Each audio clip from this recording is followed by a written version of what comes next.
Hello everybody, this is Pony from Vantage Robotics, the Director of Customer Success. Today I'm going to walk you through your first flight with Vesper. Alright, the assumption here is that you've already turned on Vision 2 and downloaded map tiles to facilitate your mission. Alright, so this is what you should have got once you got it delivered. So you're going to open up the case.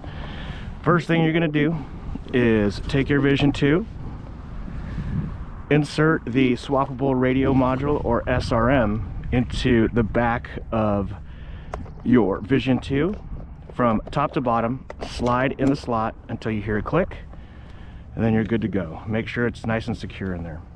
All right, what you're going to do is turn on Vision 2. You're going to long press the power button here until you see the Vantage Robotics logo, and then you're going to release. So we'll let that boot up. It takes approximately 60 seconds or so to boot up fully and for VantageQ ground control to auto launch. All right, we're going to set this aside, and now we're going to remove Vesper from its field case. We are going to remove Vesper. We're going to grab around the shroud and then take it out just like so. Gonna put this back in the case. All right, we're gonna unfold the arms. And looking at the controller, if you see this dialog box, you can go ahead and check that box, then tap OK, and then Q ground control will auto launch. All right, going back to the actual Vesper vehicle. All right, just make sure you have your SD card there if your intent is to capture video and images and save it to the SD card, but we'll take the battery. All right, if you could see here, these pins line up with these pads. So think about it when you put the battery in, these pins are going to be closest to the gimbal. All right, so there is no on or off button on Vesper. Once you put the battery in, the power is on. Okay, if you heard that sound, that is the sound of the initial boot sequence starting. And as you can see here, the taillights are solid light blue. That means it is initializing and it's getting ready for flight. The system is. All right, so during this point, you should be putting the Vesper down where you intend to launch from, and then leave it alone. So avoid overhandling Vesper while it's initializing. And what's happening here, all the sensors are calibrating, the gimbal is stabilizing and getting ready for flight. Okay, so you heard that chime. That is the chime that indicates that you have adequate satellites that you're tracking to take off. All right, so it has adequate satellite positioning data.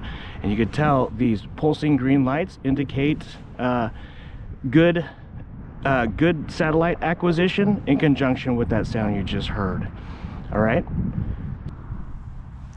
All right, so we're going to grab our controller. We're going to take a look at it. As far as orientation, the red arrow is Vesper. All right, the point of the arrow corresponds to the nose of the aircraft. All right, so this first thing I'm going to do regarding safety is I'm going to ensure that there is no compass errors and that the compass has successfully calibrated. So what I'm going to do is, I know that looking out that the corner of this field is in that direction, and I'm going to point my vehicle at that intersection and then make sure that it is corresponding to that that corner of the field and that intersection, and it is. All right, so we are good there. In the event that it is off just a little bit, when I say just a little bit, let's say like 10 degrees off. So what you're going to do is you're going to like slowly yaw the aircraft or rotate left and right, and eventually that arrow will tighten up on that object that you're looking at. Okay, Now, if it is off completely and pointed in the wrong direction, power cycle everything and move takeoff locations. Typically, that's an indication that there's a lot of magnetic interference in your selected takeoff point. All right, so it is good. Next thing I'm going to do is adjust my return to launch settings. I'm going to go into vehicle setup, safety, and I'm going to take a look at my return to launch altitude, because for my first flight, that's what I'm most want to configure. So right now it is set to 200 feet.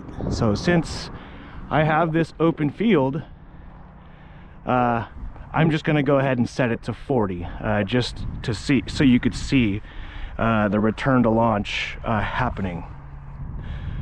Okay, so I'm going to set it to 40 feet, tap check, and I'm going to be good to go. Okay, one last check, make sure orientation is still good of my aircraft pointing to that corner. So we have a good compass. We have adequate amount of satellites here. We have tracking 18 satellites with a horizontal dilution of precision, or HDOP, of 0.7. All right, the lower the number, the better. And it's expressed in meters. So the GPS is accurate up to 0.7 meters. All right, so we're gonna transition back into sensor view by toggling bottom left-hand corner, toggling to sensor view. All right, so now, since we are good to go, we are going to arm the vehicle by tapping this area like so, and you see the arm confirmation slider here, and you're going to slide it to the right, and then you're going to see the propellers start rotating, and you have 10 seconds to take off.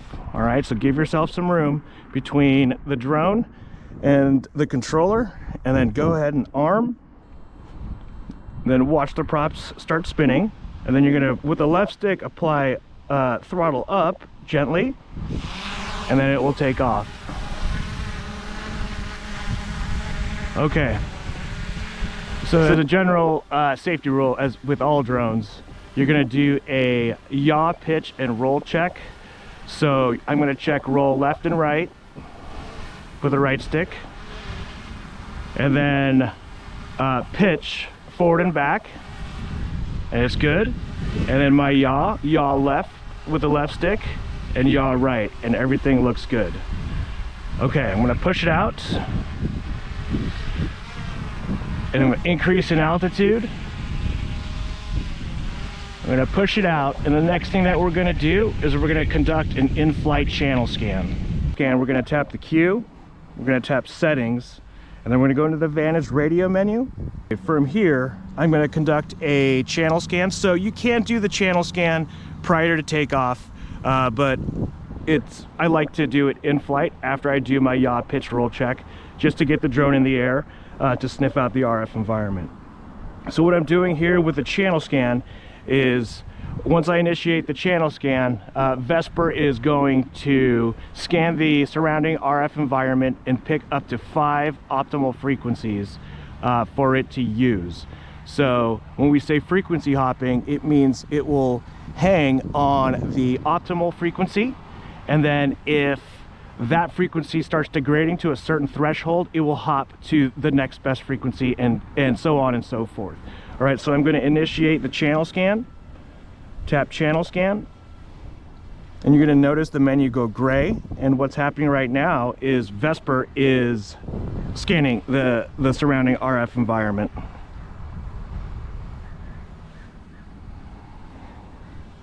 Okay, so the scan, it found these frequencies listed here. And what's happening now, the drone is commanding Vision 2 to update its frequencies, and then in turn, it is updating the drone, it's updating itself to correspond to those frequencies, and they are going to sync up and get back talking to each other. All right, so I'm going to transition back to fly view. And then from here, you just, now it's time for you to execute the mission. So whatever you have to do, start flying, refer to the instruction manual or the other video tutorials as far as like using the features for Vesper. But for now, what I'm going to show you is return to launch. So again, I set it to 40 feet. I'm going to just go ahead and increase the range forward. And again, you could toggle back to map view and take a look where it's going. And then now I'm going to do a return to launch to bring the drone home. Okay, we could tap this button here. This is the return to launch button. So I'm going to tap it, or you could use the on-screen command of return here located on the left. And that confirmation slider bar will pop up, and all you got to do is slide the button and then the drone will return. All right, but we're going to use the button. So I'm going to tap the button, tap it, and then you could see here that the mode turned into return. So it is coming back to me, and it's coming around 40 feet, and she's returning home.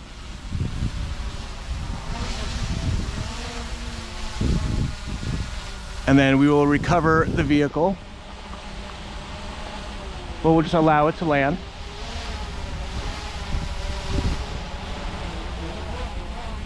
It's a little windy.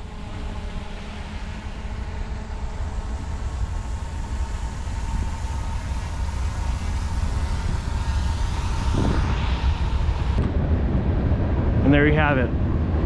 But real quick, I want to show you how to hand recover safely. So I'm going to launch it again. I'm going to arm it.